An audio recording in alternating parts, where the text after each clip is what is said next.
Salaar cinema ఎట్టకేలకు విడుదలైంది. ప్రేక్షకులు ముఖ్యంగా ప్రభాస్ అభిమానులు 1000 కళ్లతో ఎదురుచూసిన సలార్ డిసెంబర్ 22న ప్రపంచవ్యాప్తంగా గ్రాండ్ గా రిలీజ్ అయింది. ప్రశాంత్ నీల్ దర్శకత్వంలో వచ్చిన Salaar cinema block buster hit talk తెచ్చుకుంది.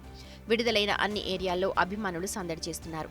ఇప్పటికే ఈ సినిమా టికెట్ బుకింగ్స్ తోనే రికార్డ్ క్రియేట్ చేసింది. మొదటి రోజు సలార్ సినిమాకు 150 కోట్లకు పైగా వస్తాయని అంటున్నారు ఫ్యాన్స్. ఓవరాల్ గా ఈ సినిమా 1000 కోట్లు దాటి వసూలు చేస్తుందని అభిమానులు భావిస్తున్నారు.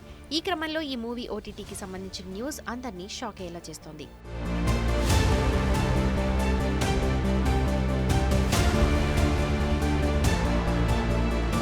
Salaar cinema pan India wide గా రిలీజ్ అయి బ్లాక్ బస్టర్ టాక్ ని సొంతం చేసుకుంది. అంతేకాదు ఇప్పటికే బుకింగ్స్ లో రికార్డ్ క్రియేట్ చేసింది.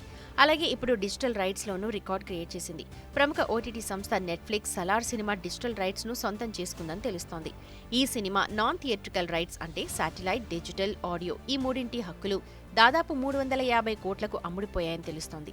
ఇందులో డిజిటల్ రైట్స్ వాటా కూడా ఎక్కువే ఉంటుందంటున్నాయి సినీ వర్గాలు. ఇక సలార్ శాటిలైట్ రైట్స్ మాత్రం అన్ని భాషలకు కలిపి స్టార్ టీవీ తీసుకుంది. అక్కడ ఉంది ప్రభాస్, ఆ మాత్రం ఉంటుందంటున్నారు ఫ్యాన్స్. ఈ వార్త వాస్తవం ఎంత అన్నది తెలియాల్సి ఉంది.